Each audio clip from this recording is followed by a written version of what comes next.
The world of mobile technology is one of the fiercest competitive markets ever. In the quest to stand out from the pack, some companies make bold moves and succeed brilliantly. Others are more meek and fade into the unexceptional background. Still others fill the space between, innovating once and then endlessly iterating over and over again. Then there are those that just screw it all up, thanks to choices that are either too bold, too meek, or just plain old absolutely insane. These are the products that fall flat on their face. They're not to be mocked, but the lessons they teach should certainly be remembered. And that's why we're here. I'm Michael Fisher, this is Pocket Now, and this is episode 3 of Worst Gadgets Ever, featuring the LG Intuition, aka the Optimus View. We usually don't do worst ever episodes on devices still offered for sale, but we made an exception in this case. Not to bash LG, but more so to show how far it's come in such a short time. We're no stranger to the Optimus View. Our own Brendan Miniman unboxed its Verizon variant, the LG Intuition, and rendered his first impressions 6 months ago.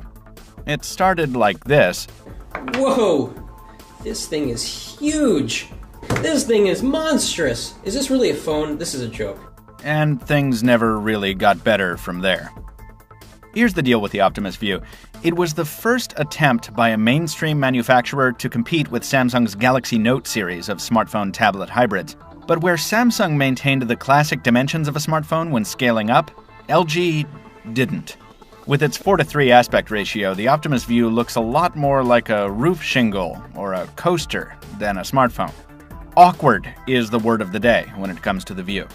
It's awkward to hold, it's awkward to talk on, it's awkward to adjust the screen ratio every time you open an app. It's even awkward to charge because of the top-mounted and recessed USB port. The thing is just too weird to use properly.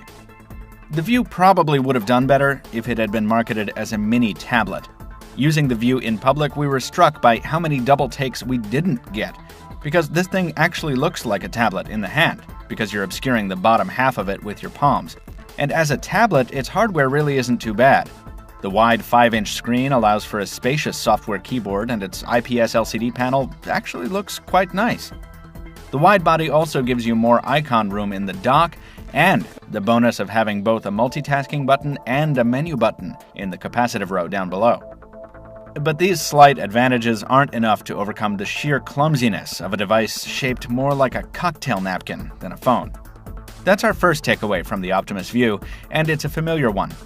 Bold choices are good, but being different just for the sake of being different just doesn't work. We know LG can build solid phablet hardware. We see it in the Optimus G Pro, and we're glad to see the company's more conventional efforts. In fact, that's what the View should have been. In the future, when pants are designed differently, you might be able to fit this in your pockets later, but you can't comfortably fit it in your pocket now. Unfortunately, it doesn't get much better on the software side. While we enjoy LG's custom skin on other devices, like the Optimus G, we primarily enjoy it on those phones because it's responsive. That's not the case on the Intuition we've got here. Despite the normally speedy dual-core Qualcomm Snapdragon S4, the interface lags, sometimes badly. Closing any app usually means we're waiting, sometimes a while, for the home screen to reload. Once in a while, that's not too bad, but it happens quite often on the Intuition, and we're not sure why. There's also the question of the stylus features. LG has built in a hardware button so you can jump right into Quick Memo. That's a feature that's much easier to use with a stylus than with a fingertip, and LG has included one in the box, but it's a capacitive stylus. It reminds us of the Samsung C Pen, which we hated, but we might have been able to live with that if it had somewhere to live on the device. Sadly, it doesn't. There's no silo on the Optimus View, so you need to carry the stylus separately. That's ridiculous, and it brings us to our second takeaway. Don't integrate half-baked features. If you're going to provide stylus support, make sure it's more than just a capacitive pen, and make sure it can slot neatly into the device. And while we're talking takeaways and software, let's jump right into number 3. Support your phones properly after release. We've only seen one software update for the Intuition so far, not to bring Jelly Bean or anything good like that, but primarily to rearrange the bloatware you didn't want on the phone in the first place.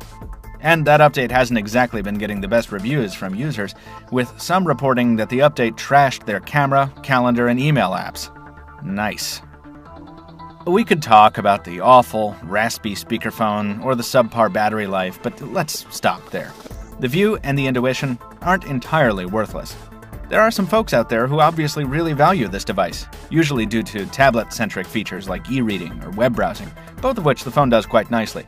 But it hasn't been marketed or positioned properly by LG, and it's been practically ignored by Verizon for the duration of the time it's been offered.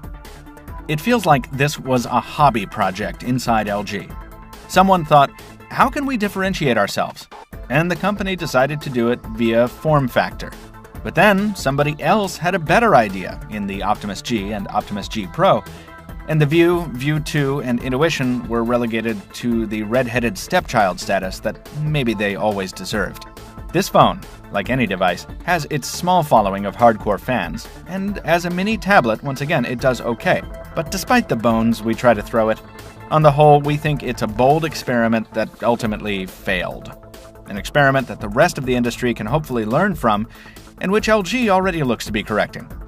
We're much more excited about the company's future products than its past ones. That is, as long as there's no View 3 on the horizon. That's going to do it for episode 3 of Worst Gadgets Ever. Thank you for watching, and if you enjoyed the video, throw us a thumbs up.